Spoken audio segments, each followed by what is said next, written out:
अऊज़ु बिल्लाहि मिनश्शैतानिर्रजीम बिस्मिल्लाहिर्रहमानिर्रहीम रब्बि इश्रह ली सदरी वयस्सिर ली अमरी वहलुल उक़दतम मिन लिसानी यफ़क़हू क़ौली।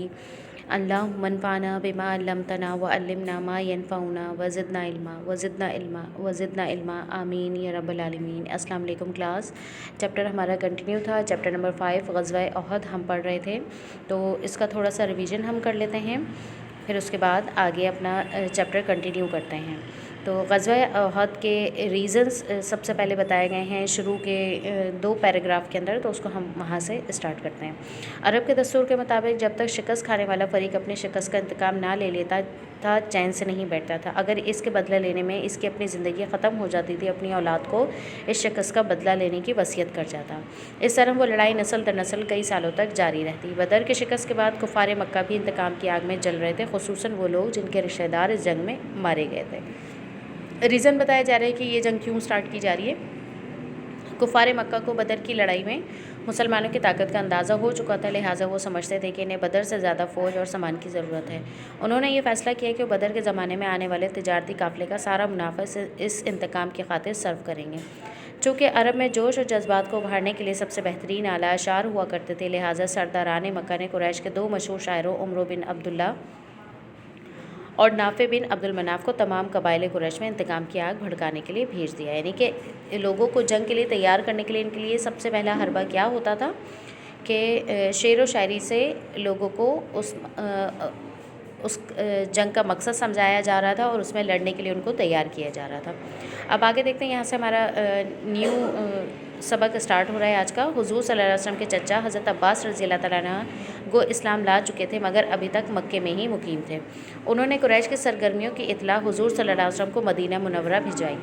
हुज़ूर अकरम सल्लल्लाहु अलैहि वसल्लम ने 2 सहाबा हज़रत अनस और हज़रत मोनस रज़ी अल्लाह तआला अन्हा को इस खबर की तस्दीक के लिए भेजा, तो उन्होंने वापस आकर इत्तला दी कि कुरैश का लश्कर वाकई मदीना मुनव्वरा के करीब पहुँच चुका है। आप सल्लल्लाहु अलैहि वसल्लम ने हज़रत खुबाब बिन मंज़र रज़ी अल्लाह तआला अन्हा को फ़ौज की तादाद और सामान का अंदाज़ा लगाने के लिए भेजा। हज़रत खुबाब रज़ी अल्लाह तआला अन्हा जो ख़बर लाए, इसके मुताबिक 3000 अफराद ऊँटों पर, 200 आदमी घोड़ों पर, जबकि 700 आदमी ज़िरा पहने पैदल फ़ौज में शरीक थे। हुज़ूर सल्लल्लाहु अलैहि वसल्लम ने सहाबा कराम रज़ी अल्लाह तआला अन्हा को जमा करके मशवरा फरमाया। कुछ सहाबा कराम रज़ी अल्लाह तआला अन्हा ने राय दी कि जंग शहर के अंदर रहकर लड़ी जाए। मुनाफिकों के सरदार अब्दुल्ला बिन उबई की राय भी यही थी, लेकिन बाज़ दूसरे सहाबा कराम रज़ी अल्लाह तआला अन्हा ने इसरार किया कि शहर से बाहर निकलकर दुश्मन का मुकाबला किया जाए। हुज़ूर सल्लल्लाहु अलैहि वसल्लम ने इसी राय को कबूल फरमाया और शहर से बाहर निकलकर जंग करने का फ़ैसला किया। तो यहाँ तक का आज का हमारा सबक है, इसको हम थोड़ा समझ लेते हैं। देखिए, सबसे पहले जो आपको रीज़न यहाँ पे बताए गए कि क्यों ये जंग लड़ी जा रही है, फिर उसके बाद क्या हुआ कि हुज़ूर सल्लल्लाहु अलैहि वसल्लम को जब इसकी ख़बर मिली, हज़रत अब्बास रज़ी अल्लाह तआला अन्हु जो कि हुज़ूर सल्लल्लाहु अलैहि वसल्लम के चचा थे, जंग बदर के बाद वो कैदी बनकर आए थे।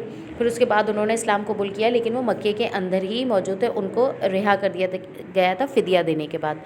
तो वो मक्के के अंदर ही मुकीम थे, उनको अपने भतीजे यानी कि हुज़ूर सल्लल्लाहु अलैहि वसल्लम से बहुत ज़्यादा मोहब्बत थी, तो उन्होंने वहाँ से उनको ख़बर पहुँचाई कि मुसलमान जो हैं वो इस जंग के लिए तैयार हो जाएं, इसलिए कि जो कुफ़ार हैं वो अपनी जंग की तैयारी कर रहे हैं अपनी शिकस्त का बदला लेने के लिए। तो जब हुज़ूर सल्लल्लाहु अलैहि वसल्लम को ये खबर मिली, तो उन्होंने हज़रत अनस और हज़रत मोनस रज़ी अल्लाह तआला अन्हा को इस खबर की तस्दीक के लिए भेजा। जैसे कि यहाँ पर बताया गया है कि वो लोग जो तस्दीक करके लेकर आए, उन्होंने क्या बताया, उस वक्त के जासूस बहुत होते थे और उनके पास इन्फॉर्मेशन, जैसे अभी हमारे पास मीडिया है और मोबाइल्स हैं या टेक्नोलॉजी ने इतनी तरक्की कर ली कि एक बात एक जगह से दूसरी जगह जो है वो फ़ौरी तौर पे पहुंच जाती है। तो पहले क्या करते थे, लोग ट्रैवलिंग करके जाते थे और इस तरीके से जासूसी हुआ करती थी राज लेने के लिए। तो हज़रत अनस और हज़रत मोनस रज़ी अल्लाह तआला अन्हा ने इस खबर की तस्दीक की और उन्होंने क्या बताया है कि कुरैश के लश्कर जो है वो वाकई मदीना मुनव्वरा के करीब पहुंच चुका है, आपके पास जो खबर आई है वो गलत नहीं है। तो आप सल्लल्लाहु अलैहि वसल्लम ने फ़ौरी तौर पर हज़रत खुबाब बिन मंज़र रज़ी अल्लाह तआला अन्हा को फ़ौज की तादाद और सामान के लिए भेजा कि हमारे पास मुसलमानों के पास कितनी तैयारी है, आप जाकर वो भी देखिए और साथ साथ जो कुफ़ार मक्का हमारी तरफ आ रहे हैं उनकी कितनी तादाद है वो भी पता करके बताएं। तो हज़रत खुबाब रज़ी अल्लाह तआला अन्हा ने क्या बताया कि 3000 अफराद ऊँटों पर थे, जबकि बदर में जो थे वो 1000 अफराद आए थे, ठीक है, और मुसलमान जो थे वो 313 थे। लेकिन यहाँ पर देखिए, अब ये अपनी तादाद भी बड़ी लेकर आए हैं, अपने साथ सामान भी लेकर आए हैं और लड़ने के लिए असला वगैरह भी इनके पास ज़्यादा है। تو 3,000 افراد اونٹوں پر آئے ہیں، 200 آدمی گھوڑوں پر، جبکہ 700 آدمی زرہ پہنے ہوئے پیدل فوج میں شریک تھے۔ زرہ کہا جاتا ہے جو لوہے کا لباس پہنا جاتا ہے جنگوں کے درمیان، آپ لوگوں نے دیکھا ہوگا ٹی وی وغیرہ میں یا جو ڈراماز میں دکھاتے ہیں اکثر تو یہ سارے لباس اس کے اندر پہنے جاتے تھے۔ تو یہاں پر کفار کی تعداد بتائی گئی ہے۔ پھر حضور صلی اللہ علیہ وسلم نے کیا کیا کہ جب ان کو یقین ہو گیا کہ یہ خبر سچی تھی اور کفار مکہ کا جو قافلہ ہے وہ ہمارے قریب آ چکا تھا، حضور صلی اللہ علیہ وسلم نے فوری طور پہ صحابہ کرام کو مشورے کے لیے بلایا۔ تو کچھ نے کہا کہ جنگ جو ہے وہ شہر کے اندر لڑی جائے، کچھ نے کہا کہ باہر لڑی جائے۔ اس کے اندر جو عبداللہ بن ابی کا ذکر یہاں پر آ رہا ہے، یہ منافقوں کا سردار تھا، یعنی کہ یہ تھا تو بظاہر مسلمان، لیکن یہ کیا کرتا تھا، مسلمانوں کے بیچ میں رہ کر سازشیں کرتا تھا اور کفار کی مدد کرتا تھا۔ تو اس نے کیا کہا کہ جنگ جو ہے وہ شہر کے اندر لڑی جائے تاکہ اگر کافر حملہ کرے تو مسلمانوں کو سب سے زیادہ نقصان ہو۔ لیکن کچھ صحابہ کرام نے حضور صلی اللہ علیہ وسلم کو یہ کہا کہ یہ جنگ جو ہے وہ شہر سے باہر لڑی جائے، شہر سے دور جا کے لڑی جائے کہ اگر مسلمانوں کو نقصان بھی ہو تو ان کی رہنے والی آبادی کے اوپر اس کا کوئی اثر نہ پڑے۔ تو اس مقصد کے لیے جو ہے پھر یہ سارے مشورہ، اور حضور صلی اللہ علیہ وسلم نے تمام صحابہ کرام کی اس بات کو مانا اور پھر یہ فیصلہ فرمایا کہ جنگ جو ہے وہ باہر جا کر لڑی جائے گی۔ ٹھیک ہے، تو یہاں تک کا چیپٹر ہے، آپ اس کو اچھے طریقے سے پڑھ لیجیے گا۔ اس سے ریلیٹڈ ورکنگ آج ہم دیکھ لیتے ہیں، سوال جواب کی ہیڈنگ ڈالیں گے۔ کوسچن نمبر 1 ہے احد کی لڑائی کے اسباب تحریر کریں۔ تو احد کی لڑائی کے اسباب کیا ہیں؟ غزوہ بدر کی شکست کے بعد کفار مکہ بھی انتقام کی آگ میں جل رہے تھے، خصوصاً وہ لوگ جن کے رشتہ دار اس جنگ میں مارے گئے تھے، لہٰذا عرب کا یہ دستور تھا کہ جب تک شکست کھانے والا فریق اپنی شکست کا انتقام نہ لے لیتا تھا سکون سے نہیں بیٹھتا تھا۔ اس طرح یہ لڑائی نسل در نسل کئی سالوں تک جاری رہتی تھی۔